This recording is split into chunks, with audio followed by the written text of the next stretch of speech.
Hello दोस्तों, नमस्कार, जय हिंद। आप सभी का बहुत बहुत स्वागत है आपके अपने इस YouTube चैनल टोटल लर्निंग पर। तो दोस्तों, आज के इस वीडियो में हम लोग जानने वाले हैं कि पैरामेडिकल, पॉलिटेक्निक और ITI इन तीनों के स्टूडेंट्स के लिए मैथमेटिक्स का प्रॉपर सा एक छोटा सा सिलेबस लेकर आया हूं, जिसमें आप सभी को वही चैप्टर्स पढ़ने हैं जो आपके एग्जाम में क्वेश्चन बनते हैं, उस चैप्टर से बनते हैं। तो चलिए दोस्तों, आज के इस वीडियो को शुरू करते हैं। और आप सभी से एक छोटा सा रिक्वेस्ट है, यदि आप लोग पैरामेडिकल की तैयारी कर रहे हैं, चाहे पॉलिटेक्निक की तैयारी कर रहे हैं, चाहे ITI की, तो ये चैनल आपको तैयारी में चार चांद लगा देगा सर। तो इस चैनल पे एक बार भरोसा करिए और डेली आप लोग लाइव क्लासेस में जुड़िए। और दोस्तों, आपके लिए मैं शानदार सा एक मैथमेटिक्स का क्रैश कोर्स लाया हूं जो हमारे इसी YouTube चैनल पे मिलेगा। ठीक है, तो इस YouTube चैनल को भी सब्सक्राइब कर लीजिएगा। तो चलिए दोस्तों, हम लोग इसके सिलेबस के बारे में बात करते हैं। तीनों का सिलेबस लगभग सेम है दोस्तों। कुछ चैप्टर्स का अंतर आता है, जो मैं चैप्टर्स का अंतर इस वीडियो में बता दूंगा, तो बस आपको अच्छे से देखना है। तो देखिए दोस्तों, सबसे पहला चैप्टर आता है आपका मैथमेटिक्स का सिलेबस में आता है अर्थमेटिक्स। सबसे पहला चैप्टर आपको पढ़ना है अर्थमेटिक्स, जो कि पॉलिटेक्निक, पैरामेडिकल और ITI इन तीनों के लिए इंपॉर्टेंट है सर। अर्थमेटिक तीनों के लिए इंपॉर्टेंट है, यहां से तीनों के एग्जाम में प्रश्न उठते हैं। और सबसे ज्यादा किसमें उठता है वो चीज जानते हैं। तो सबसे पहला आता है दोस्तों नंबर सिस्टम, जो कि आपके तीनों एग्जाम में है ना, संख्या पद्धति, तीनों एग्जाम में इससे प्रश्न आपको देखने को मिल जाएंगे। नंबर सिस्टम से कैसा प्रश्न उठता है सर, जरा इसके बारे में मैं इंट्रोडक्शन दे देता हूं। जैसे पूछा जाएगा अभाज्य संख्या कौन सा है, सम संख्या कौन सा, और अभाज्य संख्या सस्ता वाला नहीं देगा, थोड़ा सा ऐसा कैलकुलेशन देगा ना कि आप लोग थोड़ा सा उस क्वेश्चन में समय लें। ऐसा प्रश्न आता है, तो आपको अभाज्य संख्या को अच्छे से प्रैक्टिस करना है। ये नंबर सिस्टम का प्रश्न रहेगा। फिर उसके बाद दोस्तों LCM और HCF, इन सब ये तीनों एग्जाम के लिए सर, तीनों एग्जाम के लिए, ठीक है। LCM HCF, वर्गमूल एवं घनमूल, है ना। तो सबसे ज्यादा तो भाई पॉपुलर है, मोस्ट पॉपुलर है वर्गमूल। आप चाहे ITI का दे रहे हो, चाहे पॉलिटेक्निक दे रहे हो, चाहे पैरामेडिकल, इन तीनों में वर्गमूल के सवाल रहते हैं। क्यूब रूट का रहे चाहे ना रहे, लेकिन वर्गमूल यानी कि स्क्वायर रूट का रहेगा ही रहेगा। अगला आता है दोस्तों फ्रैक्शन, जो कि इसी का पार्ट है, किसका दोस्तों, सिंप्लीफिकेशन का ही पार्ट है। तो सिंप्लीफिकेशन भी सर तीनों के एग्जाम में इंपॉर्टेंट अहम भूमिका निभाता है, अहम भूमिका निभाता है। लास्ट में हम लोग बात करेंगे कि पैरामेडिकल में कितना क्वेश्चन आता है, पॉलिटेक्निक में कितना क्वेश्चन होता है, और ITI में मैथमेटिक्स की कितनी अहम भूमिका है। सारी चीजें को लास्ट में हम लोग डिस्कस करेंगे। पहले हम लोग देख लेते हैं दोस्तों, ये तीन चैप्टर आपके लिए इंपॉर्टेंट है। यहां देखिए घातांक एवं करनी, मोस्ट इंपॉर्टेंट सर तीनों एग्जाम के लिए, है ना। अगला है दोस्तों द्विघात समीकरण। सर द्विघात समीकरण आपको पॉलिटेक्निक और ITI इन दोनों के लिए इंपॉर्टेंट है। पैरामेडिकल में इससे सवाल न के बराबर आते हैं, ठीक है, और पूछा भी नहीं जल्दी। गुणनखंड सर ये भी आपका इंपॉर्टेंट है, किसके लिए, तो पॉलिटेक्निक और ITI के लिए, ठीक है। पॉलिटेक्निक और ITI के लिए जो भी होगा आप दोनों के लिए सेम होगा, क्योंकि आपका एग्जाम दोनों का सेम लेवल पे लिया जाता है सर, ध्यान रखिएगा। औसत सर ये तीनों एग्जाम के लिए इंपॉर्टेंट है, तीनों एग्जाम के लिए एवरेज एकदम इंपॉर्टेंट है सर। जो चैप्टर बता रहा हूं सारे चैप्टर को मैं यहीं पे कवर करवाऊंगा, है ना। हर एक थ्योरी बेस्ड ऑब्जेक्टिव क्वेश्चन सारा चीज करवाऊंगा, प्रैक्टिस कराऊंगा। अनुपात तथा समानुपात सर एकदम तीनों के लिए VVI, तीनों के लिए VVI सर। इससे आपके एग्जाम में क्वेश्चन दिखेंगे। पैरामेडिकल में तो इससे कम क्वेश्चन दिखता है, लेकिन पॉलिटेक्निक और ITI में तो सर भरल पड़ल रहता है, तो इसको भी अच्छे से कवर करना है, ठीक है। एक एक नियम सर एकदम मोस्ट इंपॉर्टेंट, इसको कहिए आप चाहे पैरामेडिकल दे रहे हैं चाहे ITI में, तो भाई खास करके भाई ITI में तो इससे खास करके है, और एवरेज वाला और ज्यादा ITI की बात कर रहे हैं। एक एक नियम तीनों एग्जाम के लिए है, तो इसको अच्छे से प्रॉपर ढंग से पढ़ना है दोस्तों। अगला जो चैप्टर आपके सामने आता है दोस्तों कार्य एवं समय, है ना। समय एवं कार्य यानी कि टाइम एंड वर्क, और साथ ही साथ टाइम एंड डिस्टेंस सर।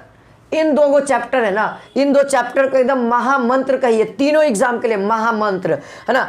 एकदम 1 से 2 क्वेश्चन इन दोनों चैप्टर से फिक्स है सर, एकदम फिक्स कह रहा हूं, फिक्स, ठीक है। अगला है दोस्तों एज प्रॉब्लम, पैरामेडिकल में कहा जाता है, और आपका ITI में भी फिक्स है सर। पॉलिटेक्निक में इससे आता है, कम आता है, लेकिन आता है सर। पॉलिटेक्निक में कम आता है, जैसे कभी इस साल पूछ दिया तो अगला साल नहीं पूछता है, कब अगला साल पूछ दिया तो इस साल नहीं पूछता है, तो ध्यान रखिएगा ये चीजें हैं। अगला है दोस्तों पानी एवं टंकी, इससे भी आपके पॉलिटेक्निक पैरामेडिकल में कभी कभी पूछता है, और ITI में तो सर तहलका मचा देता है ये चैप्टर, तहलका मचा देता है। पॉलिटेक्निक और ITI में तहलका मचा देता है ये चैप्टर, ये वाला। और ये रेल संबंधी प्रश्न और धारा एवं नाव, ये सब किसका पार्ट है सर, ये वाला ये सब इस सब का पार्ट है सर। ये दोनों जो चैप्टर दिख रहे हैं, रेल संबंधी प्रश्न और धारा एवं नाव, ये किसका चैप्टर है, समय एवं दूरी का ही है, लेकिन मैं इसको पार्ट बाय पार्ट डिवाइड कर दूं ताकि आपको पढ़ने में आसानी हो।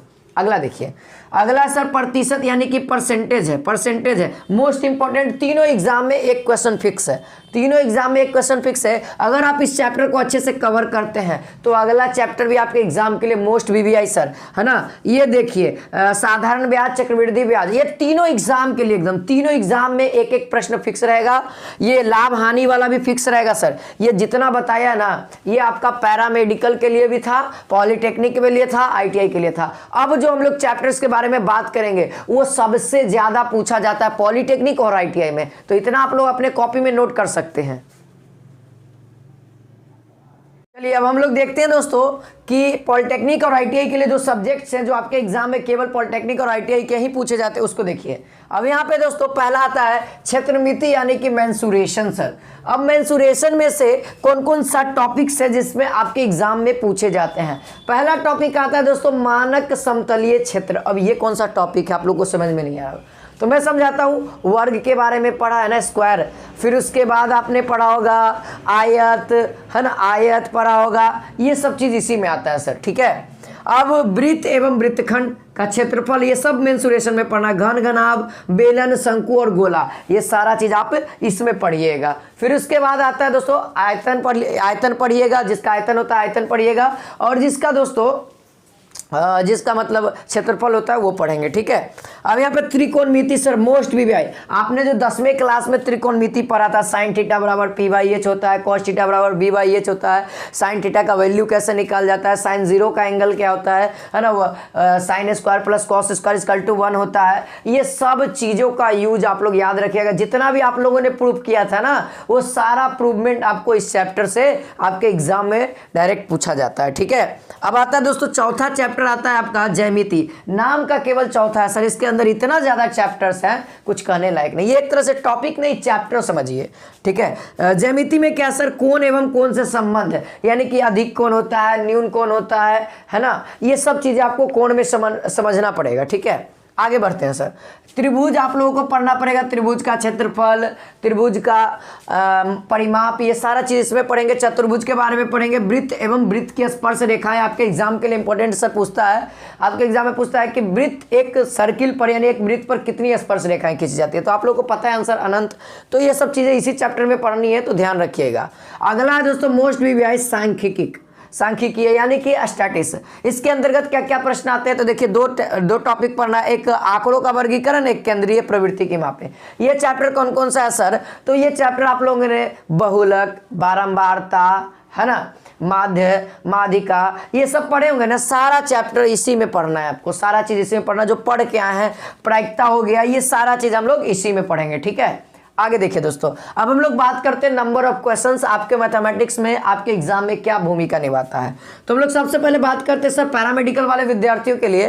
तो पैरामेडिकल विद्यार्थियों के लिए 15 क्वेश्चन उनके एग्जाम में पूछे जाते हैं। एक क्वेश्चन का 5 मार्क्स दिया जाता है, तो 15 × 5 = 75 मार्क्स हो गया सर पैरामेडिकल के लिए, ठीक है। बहुत ज्यादा भूमिका निभाता है उनके लिए। पिछला जो सिलेबस बताया उसमें था। यहाँ देखिए, ये देखिए पॉलिटेक्निक इंजीनियर वाले के लिए कितना क्वेश्चन आता है, 30 क्वेश्चन आता है। तो 30 × 5 = 150, है ना।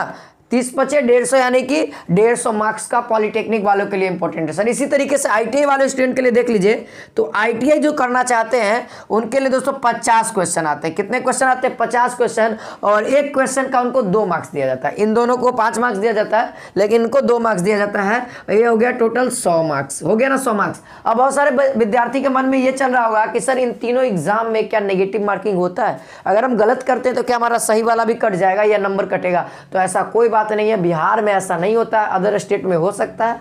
अगर आप यूपी में है तो यूपी में नेगेटिव मार्किंग होता है, पॉलिटेक्निक में, पैरामेडिकल में, लेकिन बिहार में ऐसा नहीं होता है दोस्तों, ठीक है। तो अगर आप बिहार से हैं तो आपको नेगेटिव मार्किंग नहीं है, आप आसानी से तुक्का भी मार सकते हो। लेकिन इन सभी चैप्टर्स को अच्छे से करिएगा, तब जाकर के आप इतना में इतना हासिल कर सकते हैं दोस्तों। तो चलिए मिलते हैं इसी के साथ आपको चैप्टर के साथ। पहला टॉपिक हमने क्या कहा था, अर्थमेटिक का नंबर सिस्टम से स्टार्ट करेंगे सर, उससे क्वेश्चंस करवाएंगे। 1 शॉर्ट वीडियो आएगी आपका, पूरा एक वीडियो में आपका पूरा चैप्टर कंप्लीट करेंगे, और दूसरा वीडियो में आपको उससे रिगार्डिंग पूरा MCQs करवाएंगे।